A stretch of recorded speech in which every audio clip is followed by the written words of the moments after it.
Okay, where are those cards? Here it is. The Muse. I'm going to pull out the Muse Tarot. They caught my eye. And you're just going to ask and see if guides, etc., if you can give us some sort of a positive message as to all of the things that are going on now, all these upheavals that people are going through, because people are getting more and more concerned. You know, we have all of the difficulties with raging fires and floods and the political thing, authoritarianism trying to come in and trying to quash democracy. So what can you tell us that's positive? What kind of a positivity can people hold on to during this time? Can you give us some positivity that people can hold to? So first thing I have coming out is voices. Voices.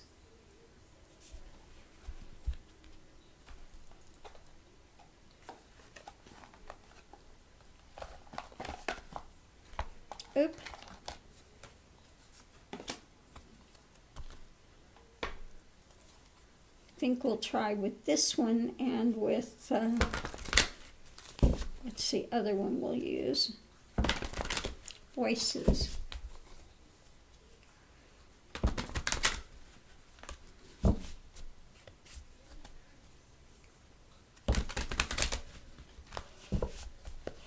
So what about voices?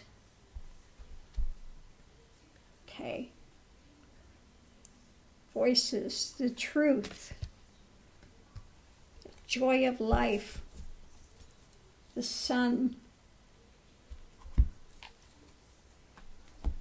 Okay.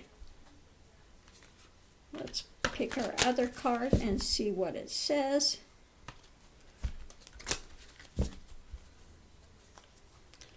So voice the positive, okay? The sun, the light, okay? It's darkest before the dawn. Healer, healer. It's a process of healing. You know, it's like, so what I'm getting with this is, you know, when you have an open wound, you need to abrade it. You need to scrub it out. And that can be really painful.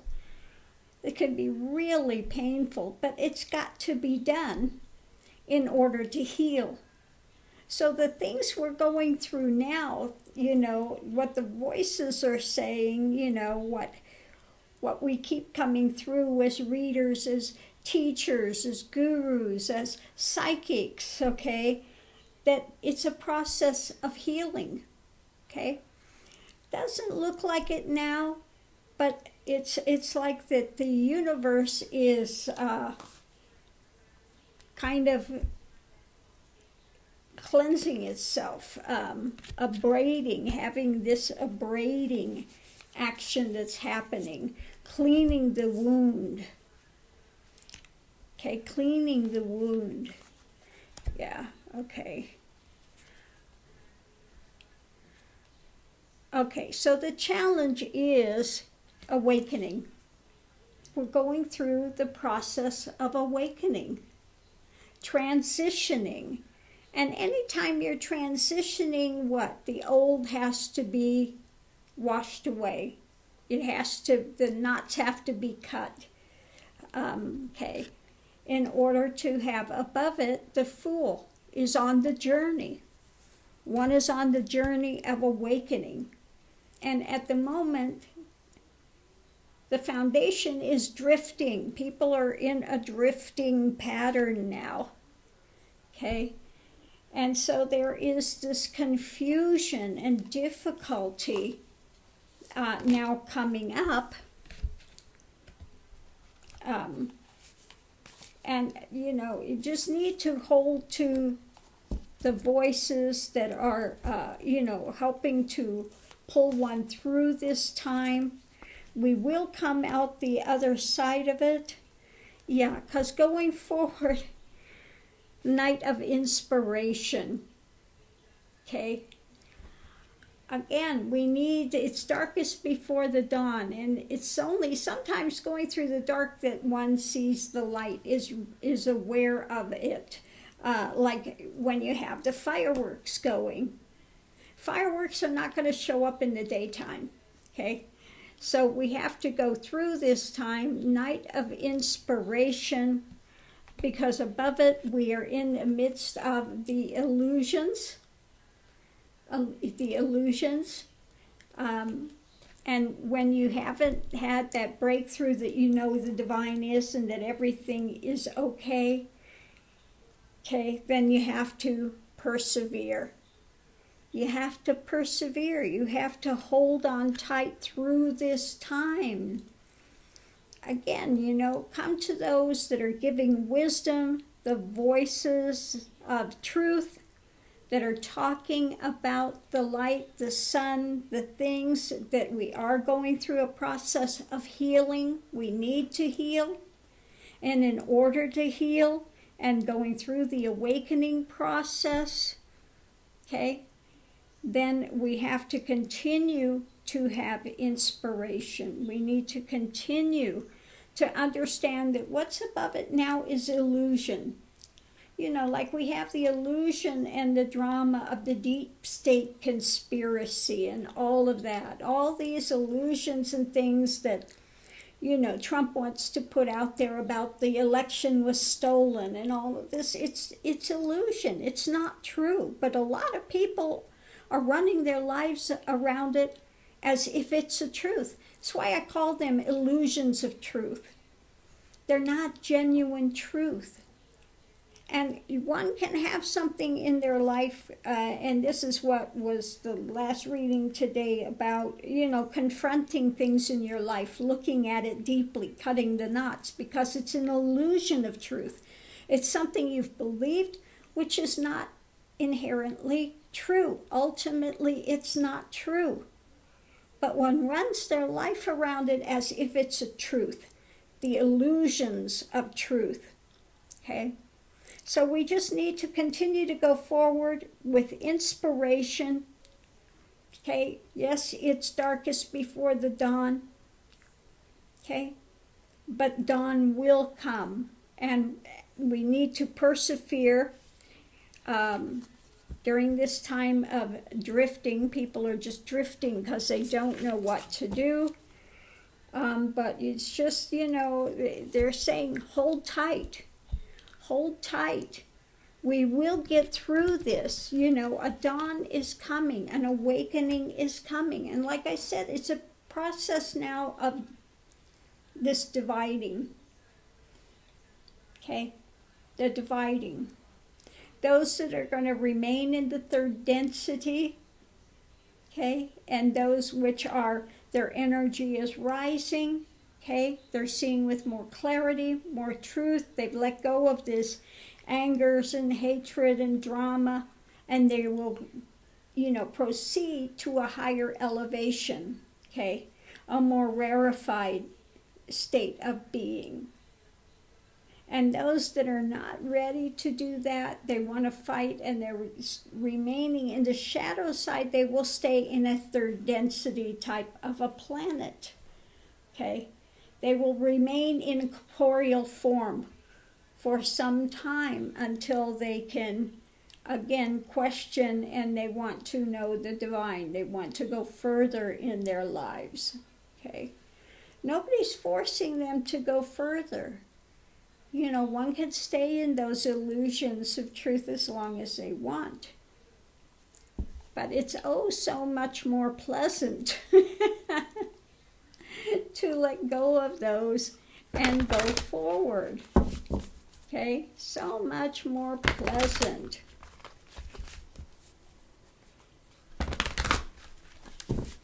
I'm going to ask, is there a final pointing?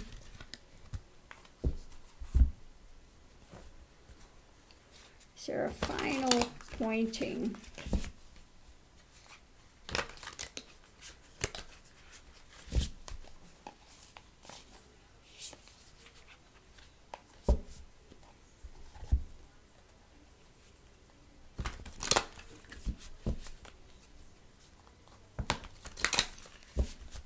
Is there final pointing?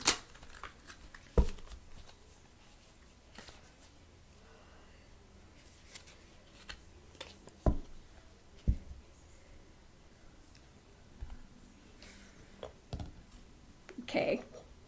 I'm feeling of drawing a couple more cards with this.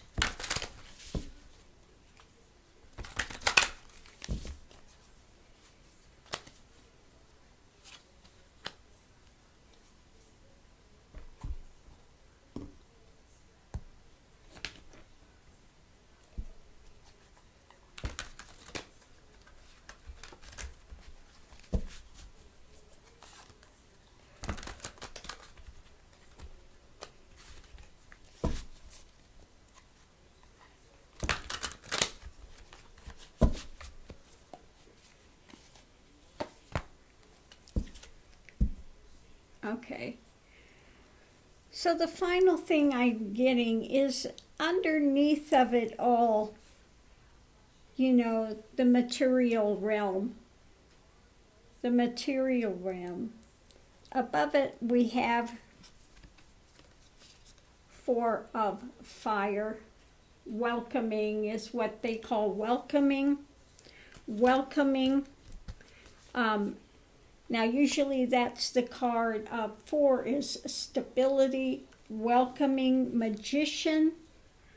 Okay, the changes, welcoming the changes, because underneath of it all is the stillness. In the midst of action is inaction, and that it's the mystical changing. So, you know, when it comes to this upheaval and it looks like destruction and all of these things are taking place, massive changes, welcome the changes. Now, I know that this is not something, you know, people are not going to feel welcoming when they've lost their home to fire or flood or something. You know, it takes a lot to be able to say that we're in the midst of a change, and in the end it's going to be better. Okay. You know, like we had that collapse of that in Miami, of that condo, you know, out of this destruction and all of these things that are happening now, there will come new laws and new ways of doing things that are going to benefit mankind. But in the midst of this, that's not easy to see. Okay, we have a lot of people transitioning off the planet now, whether they die in the condo collapse, whether they die because, you know, they don't want to wear a mask and they get COVID, whether they die because a flood is taking them out. You know, don't forget that all of this transitioning is, you know, it's energy changing. Nothing is lost. Now, again, yesterday when I played the one with Nisargadatta, he's trying to, and he used a illustration that the guy couldn't get. He couldn't wrap his mind around it, no matter. Totally clear to Nisargadatta, but this guy wasn't getting it at all, because he was talking about, well, you know, when you burn an incense or something, you know, you don't get rid of the essence of it, and the guy's going, well, it's gone. Yeah, there's nothing left there.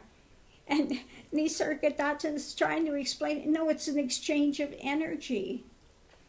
Okay, it hasn't gone. The essence of it, what it is, you know, he's trying to point to the divine is unchanging. And this guy couldn't get it. So no matter if somebody is transitioning off the planet, you know, they're on the other side, they're quite fine, they're quite lucid. Consciousness is there. They just go on. They just leave the form, the vehicle behind, and they're going to a different density. Okay? But nothing's lost. Nothing is lost. Things are transitioning into something else. Nothing is lost in it. And that's what he was trying to explain, and this guy just absolutely couldn't follow what he was saying.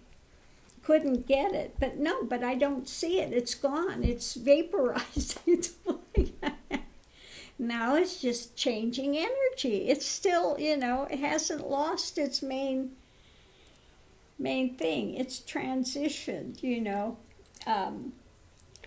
So again, perhaps not the best illustration. It made a lot of sense to Nisargadatta, but this guy couldn't get it at all. It was totally, no, that doesn't make sense. It's gone. It's burnt up. There's nothing left. Oh, my goodness. If you get a rock and you break it down, you crush it, you've got sand. It's still there in some form, okay? It's just transitioned into something else. And everything is created out of energy. Everything, just transitions.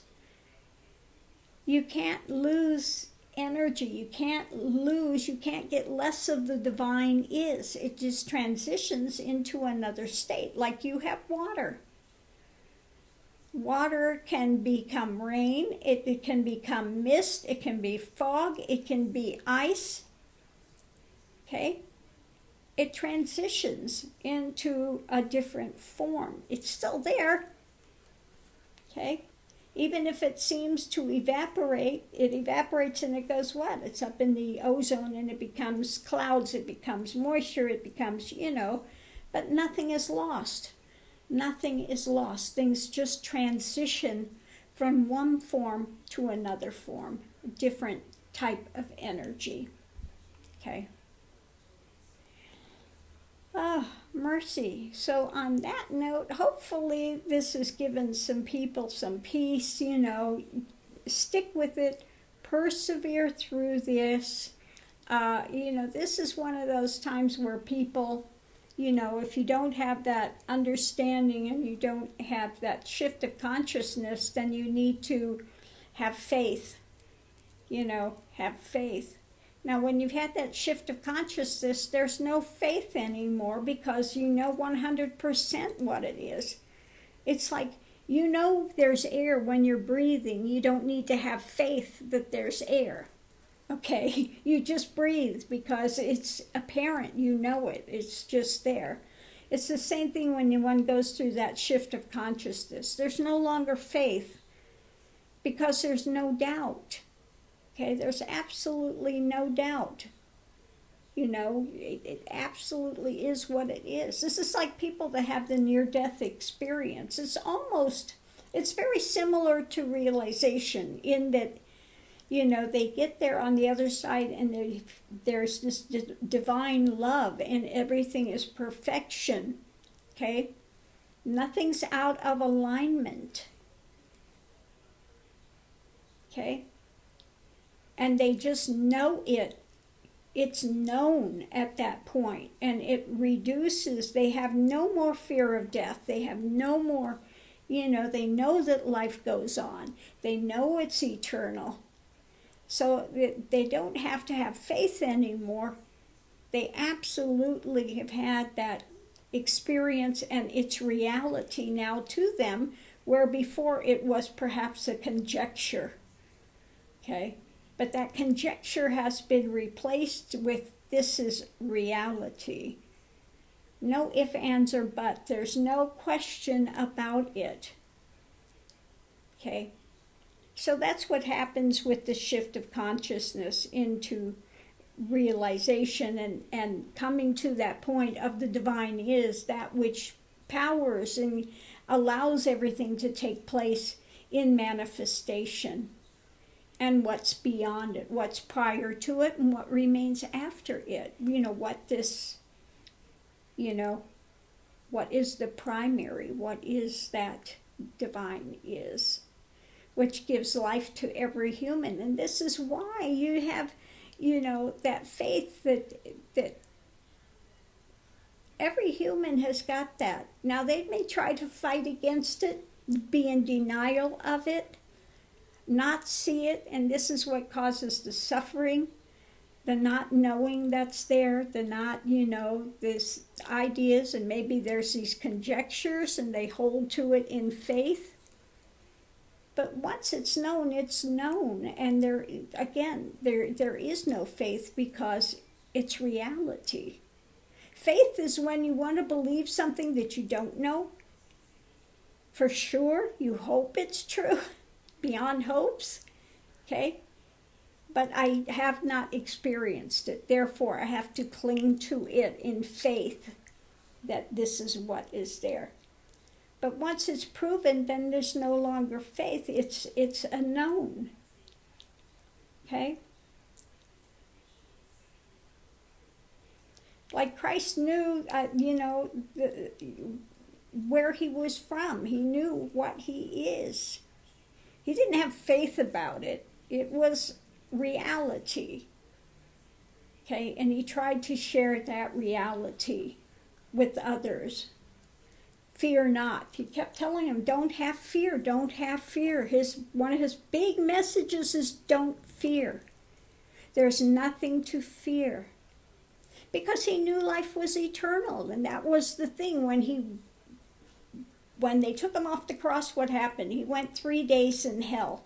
Hell could not hold him because he knew the fallacy of it, that it is, hell is constructed by those in ego that are holding to these dramas, and they go with others of like consciousness.